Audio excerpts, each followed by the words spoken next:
Wow,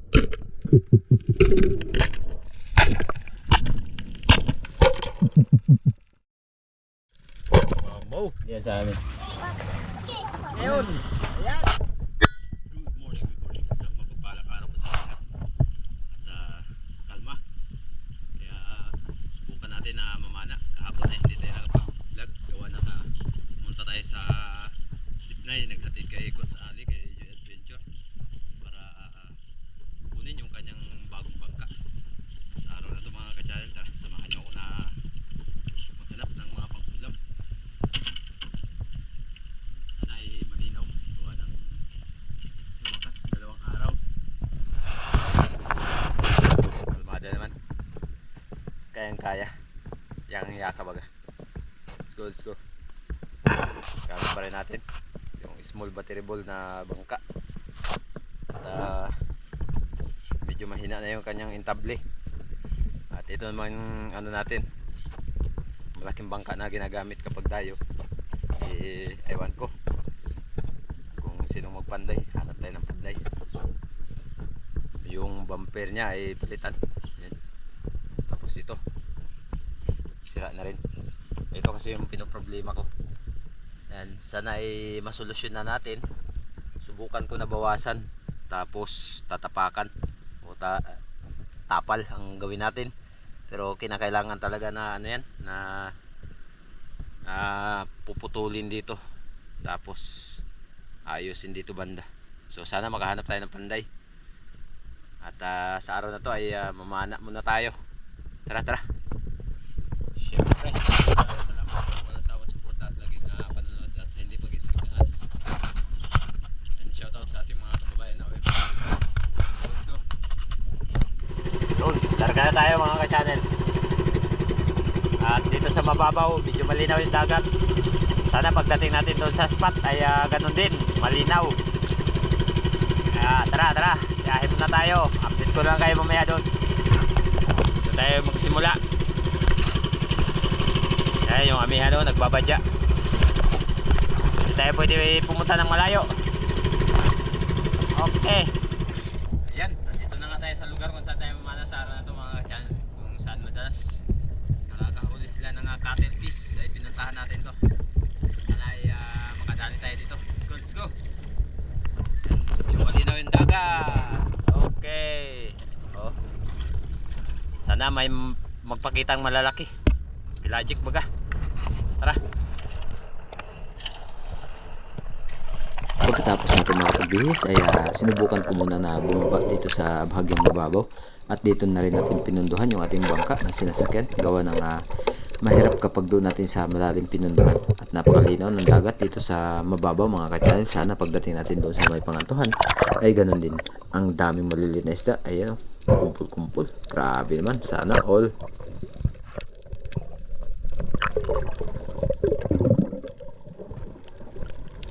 Nakapagpahinga lang tayo ng ilang minuto mga ka-channel, kaya warm up dive muna tayo dito sa may bagyang unahan. Ang daming mga palata. Kapag ganito kasi nagkukumpul-kumpulan sila ay may mga cuttlefish, kaya pakiramdaman muna natin.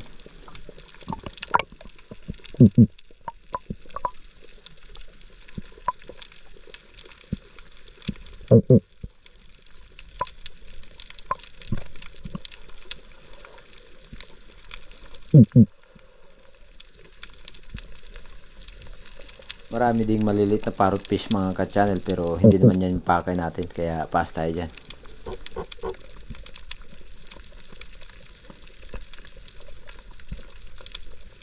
Harap na sana ng warm up ko, pero bigla na lang may tumunog. Aray ko.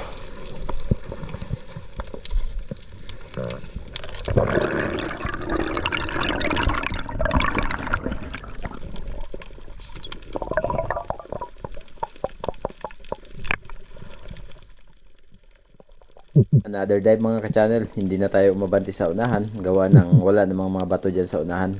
At buhangin na sa may bandang harapan natin. Dito sa may bandang gilid may mga bato pero mababaw naman.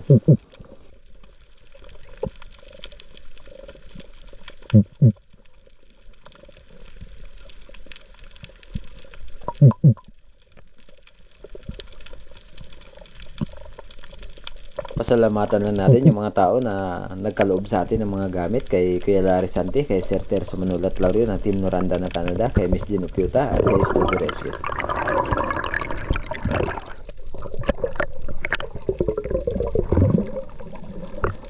Unang isda na nakita natin sa araw to, isang coral trout or lapu-lapu, pero nung malapit na tayo at tinira natin, ayun, sablay, sayang.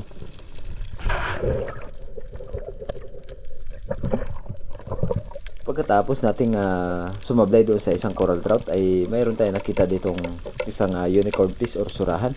Kaya ito yung ating kauna-unahang isda na nahuli sa pagkakataon ito. Dalawa ito mga ka-channel, yung isa ay nasa ilalim, tumago. At syempre para hindi mabulabog, hindi ko na sinilip. Ito lang yung aking unang tinira.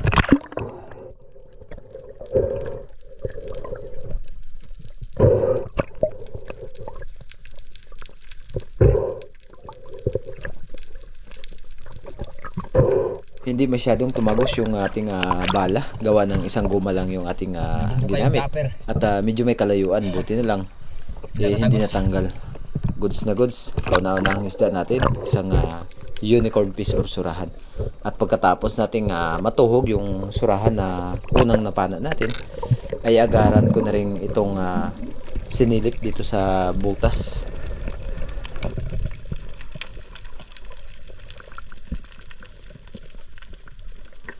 Nung pagsilip ko ay nakita ko na sana yung kanyang katawan, pero yun nga ay hindi ko minadali, gawa ng wala naman siyang malulusutan sa kabilang side. At nung pagsilip ko mga ka-channel, buti na lang ay umatras, kaya napaganda yung ating pagkakataon na ito ay tirahin. At napakaganda rin ng pagkakatama, buti na lang ay hindi bumaon yung ating bala doon sa ilalim. Dahil kapag ito ay nangyari, siguradong maiiwan yung ating shaft.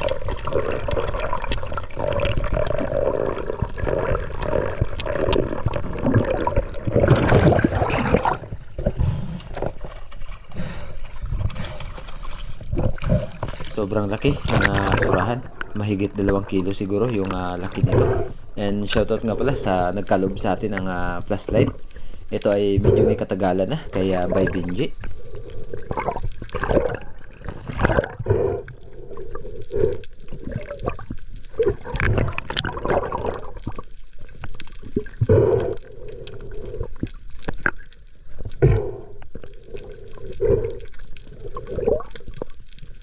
Habang tinatanggal ko itong surahan, ayan, ang daming mga rainbow runner na dumaan, malalaki na, mahigit tag 1 kilo na yung rainbow runner. Kaya nagdali-dali ako na tuhugin itong surahan nang sa gayon ay makapagsagawa tayo ng pagtira.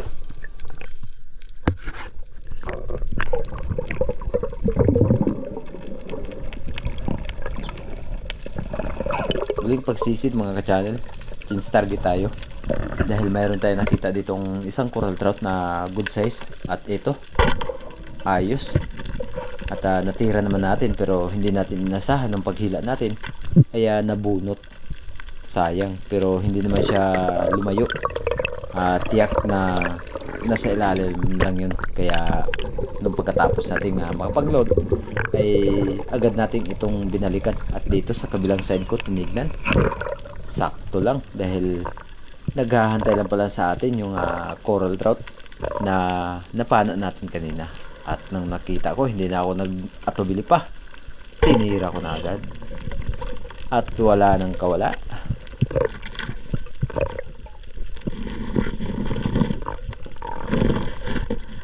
Sa pilitan yung ating paghila, kaya ayan, medyo nalaspag yung kanyang likod.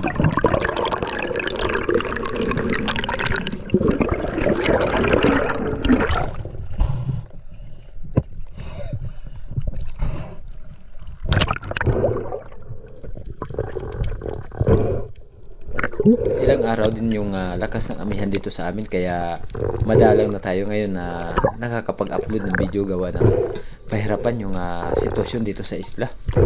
At yun nga ay diskarte na lang, nang sa gayon ay mayroon kaming mapagkakitaan.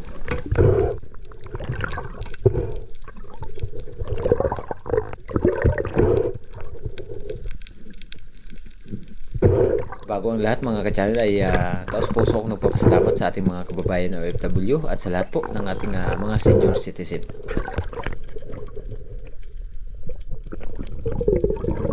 At dahil nagpakita muli yung rainbow runner at eto nga, nagsagawa tayo ng pagtira. Pero ang masaklap, nung tinira natin, boom, sablay, sayang.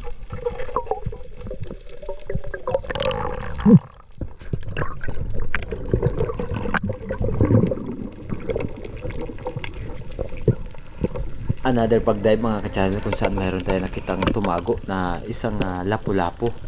Kaya ang ginawa ko ay sinilip dito sa mahirap na part ng butas na ito. Pero yun at yun pa rin, pag ilaw ko ay sobrang hirap ng butas. Sayang, napakalaki na sana ng coral trout na yun.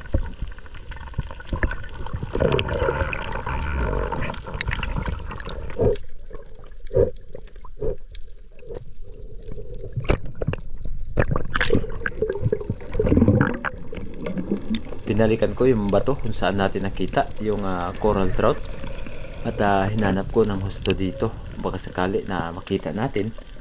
At dito sa kabilang side ay nakita ko, ayun, yung lapu-lapu. Pero nung tinira natin ito ay hindi masyadong bumuka yung ating flapper at hindi tumagos. Kaya nung natira natin, sayang mga ka-channel, dahil tinamaan naman sana, yun nga lang ay nabunot.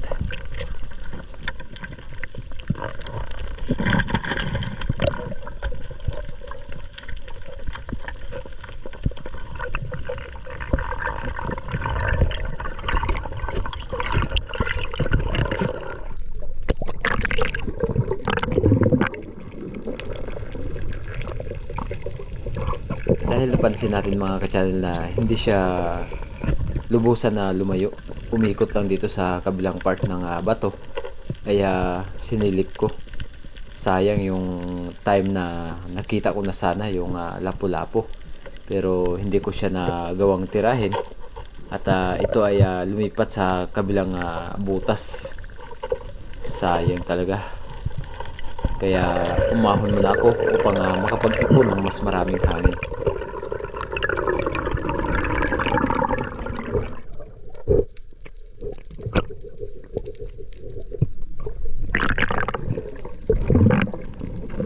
Pagkatapos nating makapag-relax ng ilang minuto ay binalikan ko na ito.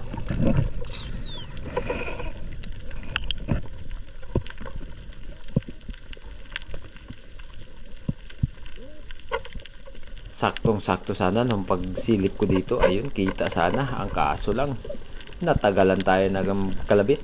At ayun nga, lumusot na hanggang sa ito ay tuluyan na sumirit papalayo. Hanggang sa hindi na natin nakita kung saan siya pumasok. Napakasayang.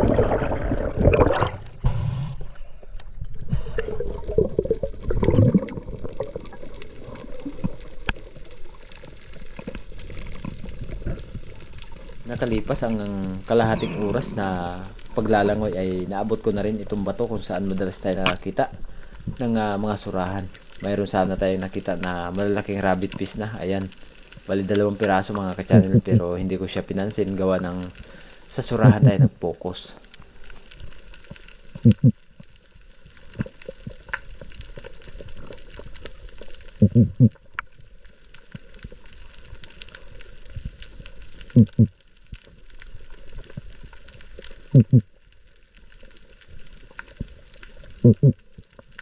Dalawang surahan yung ating nakita dito at ayan nga, nagpapansin pa sa ating yung rabbit fish, 2 piraso. At hindi ko talaga ito pinansin gawa ng surahan yung ating pakay na targetin ngayon. Hanggang sa katagalan na hindi na lumapit yung surahan, kaya umahon na rin tayo.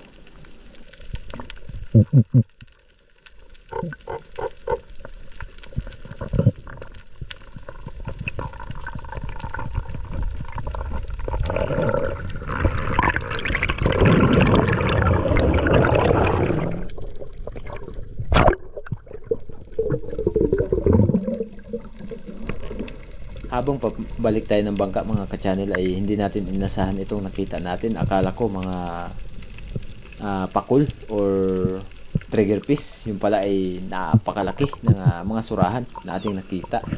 At nag-drop ako dito, baka sakali na bumalik. Pero nung pag-drop natin dito, nagpaiwan sana yung isa. Ang kaso lang, ito mga nangyari.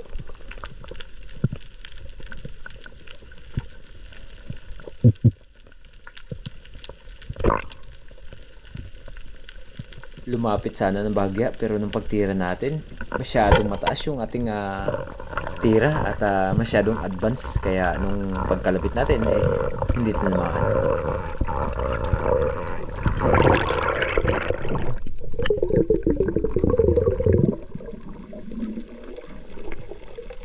Ang dami sanang suran na nagpakita, pero hindi sila pumapasok sa bato, kaya napakatulin nilang lumangoy. Sayang, at kung pumasok lang sana dito sa bato, siguradong mababawasan natin yun.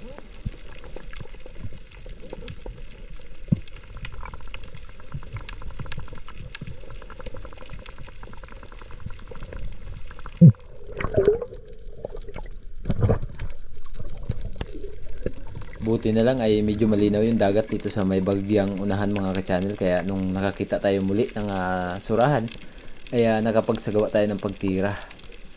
At yun nga lang, ayun, sablay pa rin. Sayang naman, ang dami na natin na sayang na isda sa pagkakataong ito.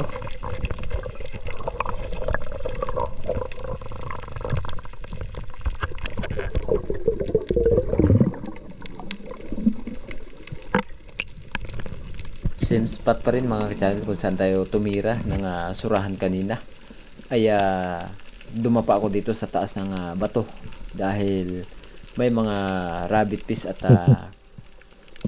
surahan tayong napapansin. Good size na yung surahan, kaya focus muna tayo sa surahan. Ayan, dumaan sa harapan natin yung mga samaral, pero baliwala lang muna yan.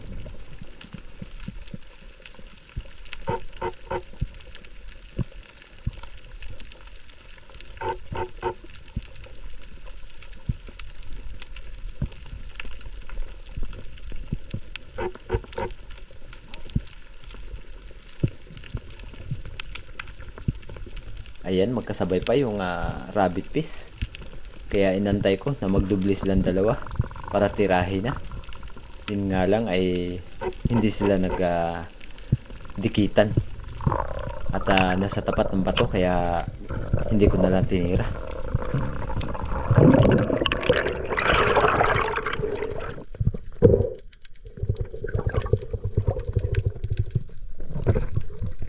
Malapit na sana ako sa bangka nang nagpakita sa atin itong isang surahan, kaya nagdali-dali ako na mag-open ng camera at magsagawa ng pagtira.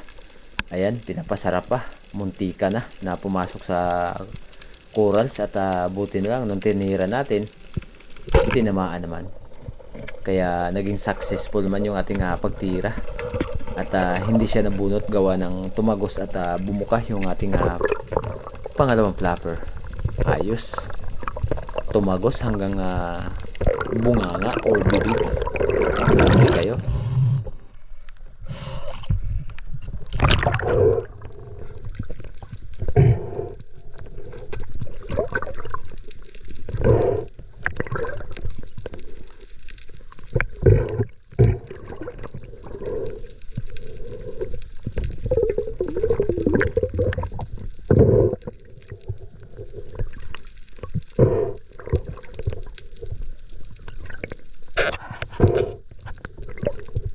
Ito yung ating naging panglimang isda sa araw na ito mga ka-channel. At yung rabbit fish na ating natira kanina ay hindi natin nakunan ng video. Sayang talaga na hindi natin nakunan ng video yung rabbit fish. At pagkatapos nito ay bumalik na rin ako sa bangka gawa ng medyo nakaramdam na tayo ng pagod. At nagugutom na rin tayo, kaya syempre subok tayo sa harap ng isla. Pagkasakali doon ay malinaw.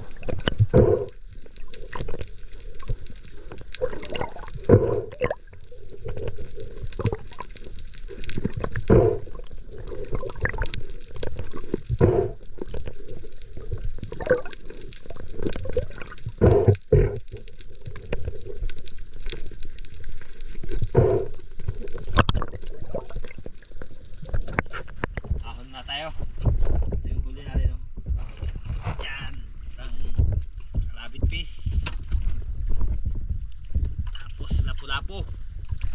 Dalawa sana yung nakita natin lapu-lapu, pero wala yung isa. Ito, lapu. And surahan. Okay, pagkalaki, pagkataba. Diba? Yan, surahan pa rin.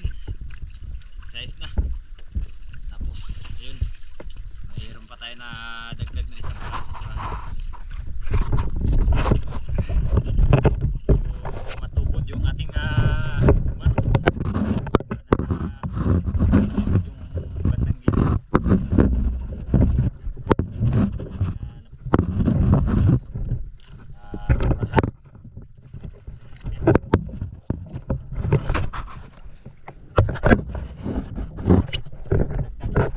Surahan.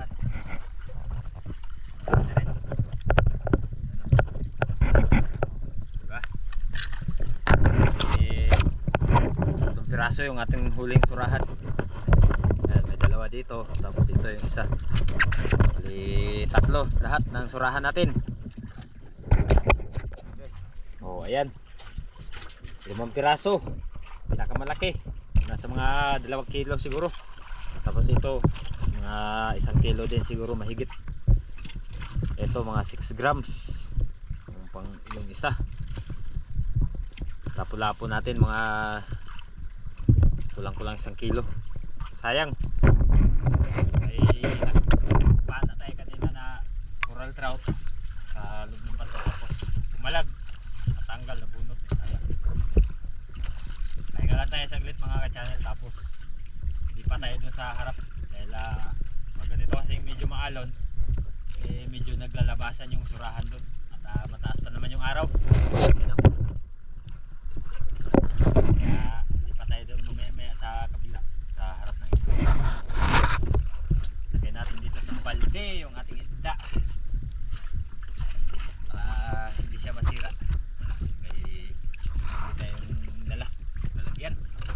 Lagyan na natin yung ating huli. Okay, ang ating unang ilagay, surahan, pinakamalaki.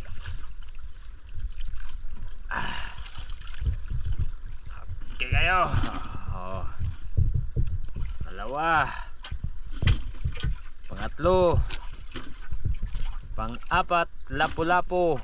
Pang-5, paborito ni Mrs. Rabbit Fish. Okay kayo. Ayan ang. Yan mga ka-channel, di kaya yung labo. Sabi, naninilaw dito. Kaya uwi na lang tayo. Baka sakali na kakalma bukas, balikan natin yung spot sa likod ng isla. Dahil kahit pa paano ay nakapana tayo. So pag malakas, tapos dito kaya, di bukas ng umaga ay dito tayo. Let's go, na tayo.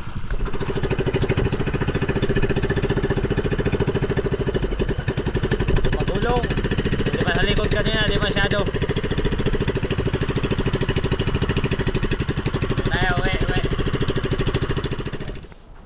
Yung mga ka-channel, ipapabinta ko sana yung surahan.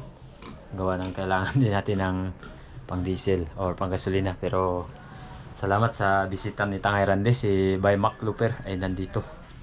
So may kasamang foreigner. Nandito sila sa may Biting Seed.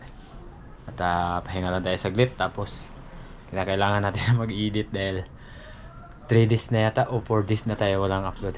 Let's go, let's go. Thank you so much. Ayan, 2 piraso, binili ng halagang 500 dahil pang ihaw daw nila. Okay, kain tayo, ginutom tayo eh. Ayan, okay, pinaksiw na malilit na isda, galunggong. Ayan, malilit na galunggong, huli sa Basnig. Sarap.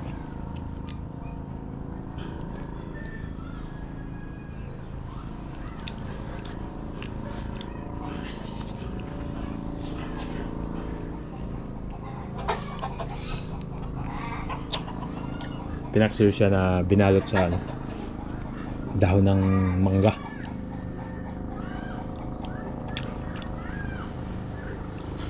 Ito daw yung technique para hindi madurog. Alright. Pagkasarap ng pinaksiw. Inunan.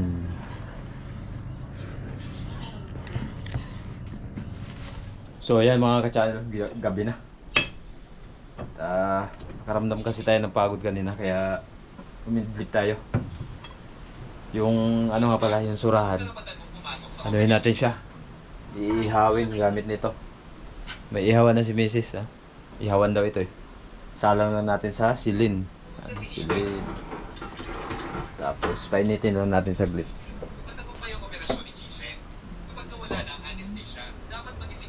Hindi high-tech. Maganda na yung ihawan niya ngayon. Painitin lang natin saglit tapos ilagay natin yung surahan natin iihawin. Yan o. Ito na yung natira mga ka-channel. Yan. Yung isang rabbit piece or sa maral ay inanan natin, inaisan. Yun. Salang natin yung ating iihawin.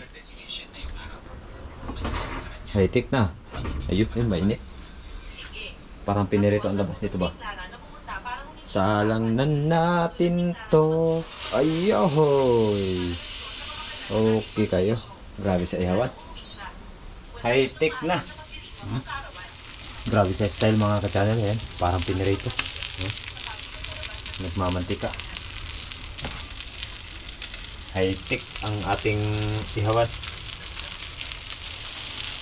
Ayan, balik rin natin. Hoy, parang pinirito nga. Okay. Oh, di ba? Gandang pagka-ihaw. Ayan. Patayin natin yung silin kasi luto na rin.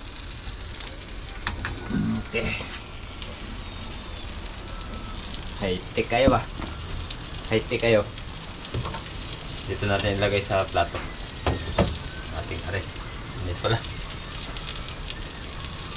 Ito pamadali yung ating kamok.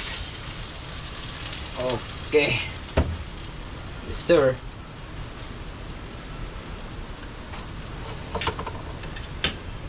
Let's go. Ayan na. Sinugbang surahan. Marag pinaritong style ba? Kain tayo mga ka-channel. Yung ating ulam.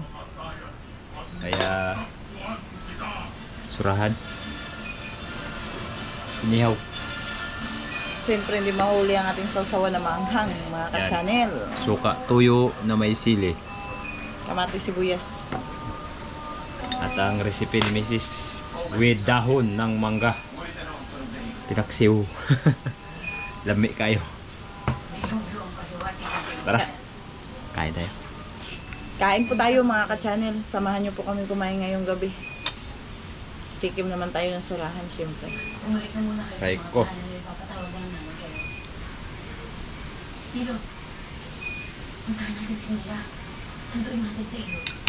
Kailangan natin magpunta ng Rio ngayon ulit.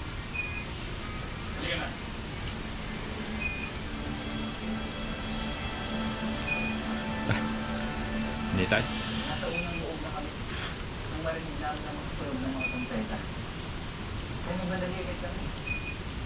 Kaya pala pinatulog. Hindi ko lang dahilan. Kung ngayon napakalaking kawalan nito. Para sa ating lahat. Anong malaking kawalan?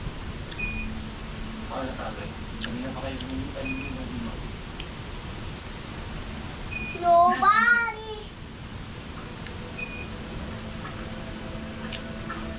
Aray mo. Ganti ko kayo!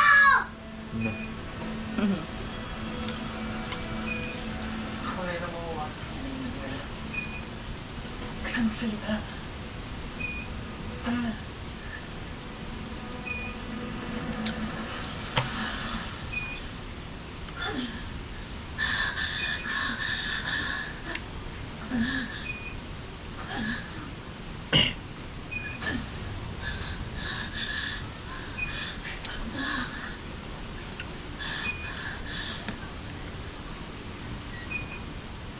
Kalami ang mga ka-channel. Taba ng surahan. Sakto lang siya pagkaluto. Mm. Hindi siya pa.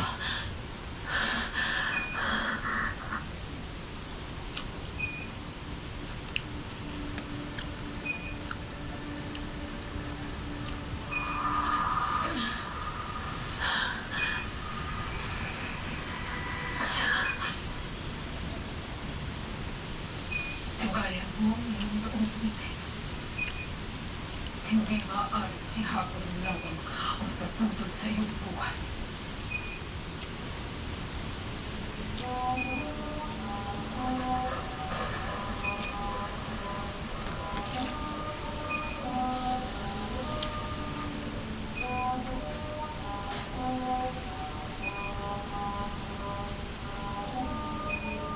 Ano ang ibig sabihin ng tanong na yun?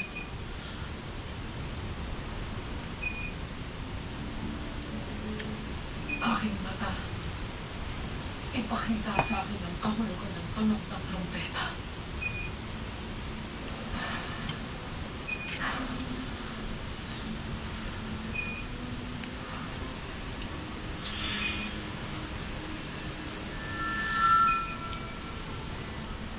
Ayan, tapos na tayo nagkain.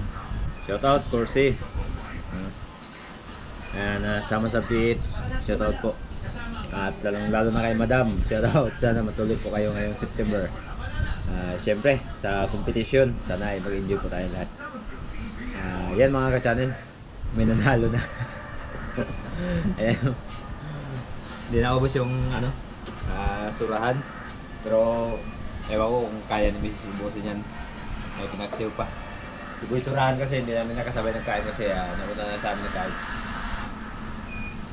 Kami kayo. Nag-request siya mga ka-channel, hotdog daw muna ulam niya. Kaya hotdog yung ulam niya kanina. Kaya pala hotdog yung ulam niya. Mm. So ayan mga ka-channel, bago tayo magtapos sa araw na to, may karugtong nito. Shoutout tayo. Let's go, let's go. Bago tayo magpatuloy sa araw na to mga ka-channel ay dumako muna tayo sa ating shoutout kay Junbert from Iloilo, EDR TV. Shoutout kay Hami Chris Pacturanan at sa Pacturanan family, De La Cruz family from Consolacion, Manuel Biga, Santa Cruz, Cagayan de Oro. Ayun, shoutout po sa lahat po ng Pacturanan family and De La Cruz family ng Cagayan de Oro City. Shoutout kay Levis Torres. Shoutout Sir Alvin Delpino. Thank you so much po. Shoutout kay Bay Lakas ng Negros. Shoutout po kay Luni Lura. Mega love shoutout kay Pine Expert One Life History. Miss Ima Pahardo Gokong. Shoutout po kay Alexander Pascueja from Jensan at sa lahat po ng Pascueja family. Salamat po na nandyan po sa Jensan Tumbler. Shoutout kay Joey Maritis from Tacloban, Albay. Shoutout kay J. Mark Romano from San Narciso, Quezon. Freddy Labustro from Tarlac. Mega love shoutout kay Mauricio Fojas and Fojas family from Camiguin Island. Ingat po kayo palagi and God bless po. Felicito Jungay. Jun Jungay. Shoutout kay Jonathan Casinelo and Alex Casinelo.